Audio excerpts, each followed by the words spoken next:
جی میں آتا ہوں آپ کی طرف۔ جاوید اقبال صاحب، آپ نے گفتگو سنی ڈاکٹر صالح بہشتی جو بتا رہے ہیں وہاں پہ، ایک تو سویلین کیجولٹیز، دوسرا ریزیلینس ایرانی قوم کی دیکھیں، لیڈرشپ اور عوام ایک پیج پہ ہیں۔ کیسے دیکھتے ہیں اس ساری سچویشن کو آپ؟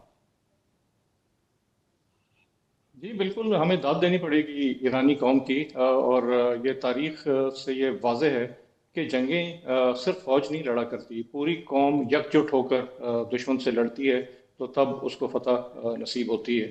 اور ایران میں یہ چیز بہت اچھی طریقے سے دیکھنے میں آ رہی ہے، اور میرے خیال میں جنگ ابھی اپنی ایسکلیشن، یعنی اس میں زیادہ سے زیادہ تیزی سے تیزی آ رہی ہے۔ تھوڑا سا رسپائٹ آیا تھا، تیل کی قیمت نیچے گئی، مگر اب دوبارہ سے تیل کی قیمت جو ہے اوپر کی طرف جا رہی ہے۔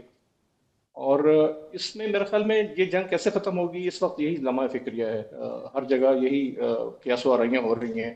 صدر ٹرمپ کے بیانات کو ڈی سائفر کر کے کبھی وہ کہتے ہیں کہ جنگ ختم ہونے والی ہے، کبھی وہ کہتے ہیں کہ اب کوئی ٹارگٹ کرنے کے لیے رہا ہی نہیں میرے پاس۔ لیکن میرے خیال میں اس میں انٹرنیشنل میڈیشن اس وقت بہت ضروری ہے۔ دو یو این سیکورٹی کونسل کی ریزولوشن سٹیبل ہو چکی ہیں، جن میں سے ایک ناکام ہوئی اور دوسری کامیاب رہی۔ مگر اگر میں دیکھوں کہ یہ جنگ ختم کیسے ہوگی، تو یہ جنگ کے اسباب جاننا بہت ضروری ہے کہ جنگ شروع کیسے ہوئی۔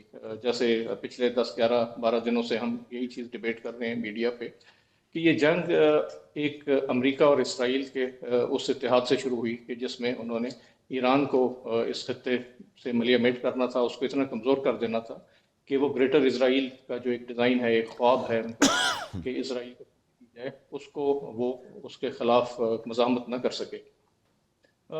اور یہ اگر اس کو تاریخ کے تناظر میں بیان کروں تو تاریخ میں جو گریٹ پاورز ہوتی ہیں، سپر پاورز ہوتی ہیں، ان کا عروج و زوال رہا ہے۔ رومی ایک زمانے میں رومن امپائر تھی، اس کا ڈاؤن فال ہوا، مغل امپائر ہماری تھی۔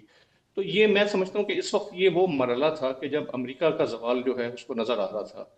تو چین کا عروج ہو چکا ہے، رشیا کا عروج ہو رہا ہے، تو امریکہ کو اس وقت سخت فکر ہے کہ کس طرح میں اپنے اس مقام کو برقرار رکھوں اور جتنا اس کو ڈیلے کر سکوں اپنا ڈاؤن فال۔ تو اس کے لیے یہ بڑا ضروری تھا کہ یوکرین میں آپ نے دیکھا کہ روس نے قدم آگے بڑھایا، مگر امریکہ اپنی پوری کوشش کے ساتھ اپنے اتحادیوں کے ساتھ مل کے بھی اس کو پسپا نہ کر سکا۔ تو وینزویلا میں انہوں نے اپنی ہزیمت مٹانے کے لیے ایک آپریشن کیا، اور اب یہ ایران کا جو تھیٹر ہے اس کو گرم کیا گیا ہے تاکہ وہ اپنی طاقت کا اظہار دوبارہ کرے اور چین اور روس کو یہ بتائے کہ امریکہ ابھی بھی ریلیونٹ ہے۔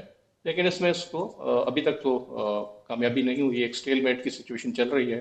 ایرانی قوم کے ارادے پرعزم ہیں۔ ایرانی فوج، جس میں خاص طور پہ پاسداران انقلاب کی فوج ہے، وہ بڑی بہادری سے اور بے جگری سے لڑ رہی ہے، اور اس میں ابنائے ہرمز کا کرٹیکل رول ہے۔ میرے خیال میں جیسے بات آگے بڑھے گی تو پھر اس پہ بھی بات ہوگی۔ اچھا جاوید اقبال صاحب، آپ نے سنا ڈاکٹر صالح بہشتی کی گفتگو۔ ابھی جو لیٹسٹ ہے، پاکستان کے پرائم منسٹر اور ڈپٹی پرائم منسٹر اور پھر chief of defence forces general Asim Munir صاحب، وہ سعودی عرب گئے اور موجودہ خطے کی صورتحال پہ بہت ساری بحث وہاں پہ باتیں ہوئیں۔ مشترکہ جد و جہد قیام امن کے لیے اور مشرق وسطیٰ اصل موضوع بحث تھا۔ کیا سمجھتے ہیں موجودہ حالات میں اس دورے کی کتنی امپورٹنس ہے؟ جی آپ یہ دیکھیں کہ یہ بڑی قلیل مدت میں یہ 2 دفعہ دوسرا دورہ ہے۔ اس کا مطلب ہے کہ جو سفارتکاری ہے وہ اس وقت اپنے عروج پر ہے، اور ایک میڈیشن کے ذریعے، اس بات چیت کے ذریعے اس کا صورتحال کا کوئی مناسب حل نکالنے کی کوشش کی جا رہی ہے۔ پاکستان اس وقت میرے خیال میں نہ صرف خطے میں بلکہ دنیا میں ایک واحد ملک ہے کہ اس وقت جس کے تمام فریق سے بڑے اچھے تعلقات ہیں، اور ان تعلقات کا استعمال کر کے وہ ایک میڈیشن کی کوشش کر رہا ہے۔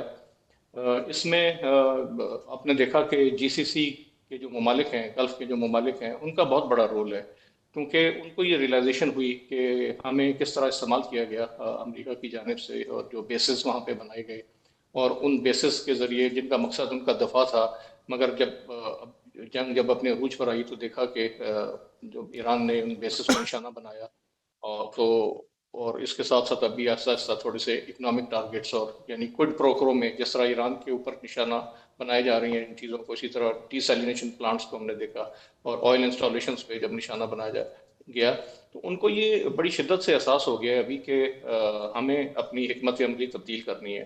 ہمیں جو سپر پاور کے ساتھ جو وہ چل رہے تھے، تو ان کو ایک ریجنل، ایک علاقائی اسٹریٹجی، دوسرے جو اسٹیک ہولڈرز ہیں جیسے چین ہے، روس ہے، ان سے کنسلٹیشن چل رہی ہیں.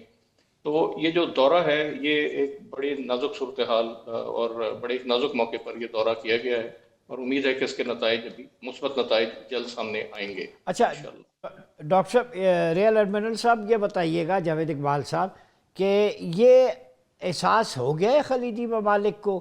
جب غزہ میں مار پڑ رہی تھی مسلمانوں کو، بچے درختوں کی چھالیں کھا رہے تھے، اوپن ایئر گریو یارڈ بن گیا تھا، تو اس وقت یہ نہیں بولے، لیکن اب انہیں احساس ہو گیا ہے کہ پیسہ بھی، انویسٹمنٹ بھی ان کی، لیکن وہ محفوظ نہیں ہے. اور دوسری بات، دودھ کی رکھوالی بلی کو بٹھانا، جب اسلامک پرسپیکٹو میں قرآن نے کہہ دیا کہ یہ لوگ انبیاء کے قاتل ہیں یہودی، اور یہ بدعہد ہیں، تمہارے دشمن ہیں، تو پھر ان سے اپنی حفاظت کا کام لینا، سمجھ آ گئی ان کو فکری طور پہ یا نہیں؟ کیا سمجھتے ہیں آپ؟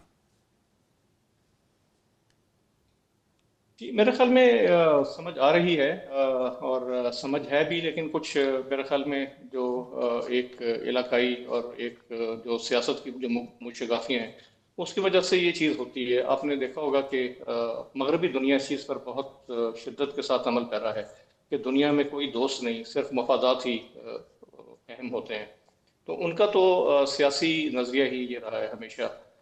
لیکن جو ہمارا جو اسلامی کلچر ہے، جو مشرقی ایک اسٹریٹجی ہے، اس میں یہ جو ہماری ساجھیداریاں ہیں، علاقائی پارٹنرشپس ہیں، ان کو بھی بڑی اہمیت حاصل ہے.